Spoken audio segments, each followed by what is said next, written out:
ഇന്ന് കർക്കിടകം 1 രാമായണ മാസാരംഭം. വളരെ വിശേഷപ്പെട്ട ഒരു കൃതിയാണ് ഈ മാസം പറയുന്നത്. വിശ്വവിഖ്യാതമായിട്ടുള്ള കമ്പരാമായണം. ലോകപ്രശസ്തനായിട്ടുള്ള തമിഴ് കവി ശ്രീ കമ്പർ രചിച്ച കമ്പരാമായണം. നമുക്ക് എല്ലാവർക്കും പരിചയം ഉള്ള ഒരു കഥയാണ്. സീതാന്വേഷണാർത്ഥം ലങ്കയിലെത്തുന്ന ഹനുമാനും ദ്വാരപാലകയായിട്ടുള്ള ലങ്കാലക്ഷ്മിയും തമ്മിലുള്ള സംവാദവും സംഘട്ടനവുമൊക്കെ.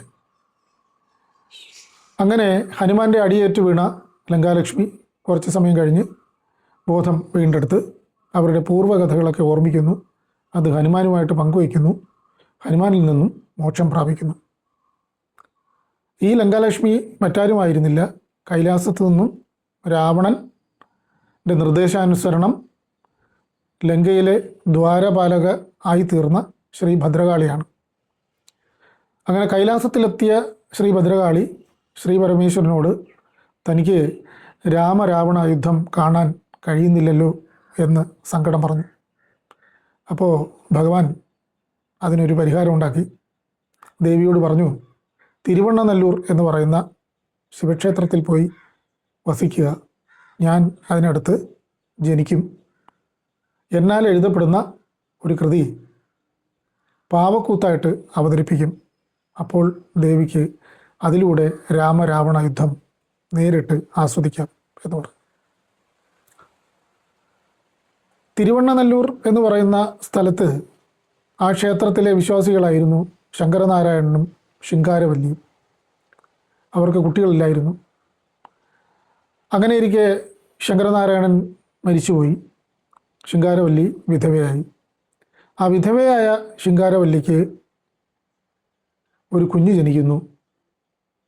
ആ കുഞ്ഞിനെ ലോകരെല്ലാം അപവാദം പറയുമല്ലോ എന്ന് ഭയന്നിട്ട് ക്ഷേത്രത്തിൻ്റെ തൂണിൻ്റെ അടുത്ത്, ക്ഷേത്ര തൂണിന് പറയുന്നൊരു പേരാണ് കമ്പം, അതിന് സമീപത്ത് ആ ശിശുവിനെ ഉപേക്ഷിച്ചു. അതിനടുത്ത് ജയപ്പവള്ളൻ എന്ന് പറയുന്ന ഒരു വിശ്വാസിയും താമസമുണ്ടായിരുന്നു. അദ്ദേഹം ഈ കുഞ്ഞിനെ കാണുകയും അദ്ദേഹം എടുത്ത് ആ കുഞ്ഞിനെ വളർത്തുകയും ചെയ്തു. അപ്പോൾ ക്ഷേത്ര തൂണിന് സമീപത്ത് നിന്നും അല്ലെങ്കിൽ കമ്പത്ത് നിന്നും കിട്ടിയ കുട്ടിയായതുകൊണ്ട് ആ കുട്ടിക്ക് കമ്പൻ എന്ന് പേരിട്ടു. അങ്ങനെ ആ കുട്ടി വളർന്ന് വലിയൊരു പണ്ഡിതനായി തീരുകയും ചോഴ രാജാവിൻ്റെ കവി സമാജത്തിൽ അംഗമാവുകയും ചെയ്തു. അങ്ങനെ ചോഴ രാജാവ് അദ്ദേഹത്തെ ബഹുമാനപൂർവ്വം വിളിച്ചു കമ്പർ. അങ്ങനെ കമ്പൻ കമ്പരായി. ആ കമ്പർ വിശ്വവിഖ്യാതനായിട്ടുള്ള ശ്രീ കമ്പരായി. ശ്രീ കമ്പർ രചിച്ച രാമായണമാണ് കമ്പരാമായണം. ബാക്കി അടുത്ത ഭാഗത്തിൽ പറയാം. സന്തോഷം.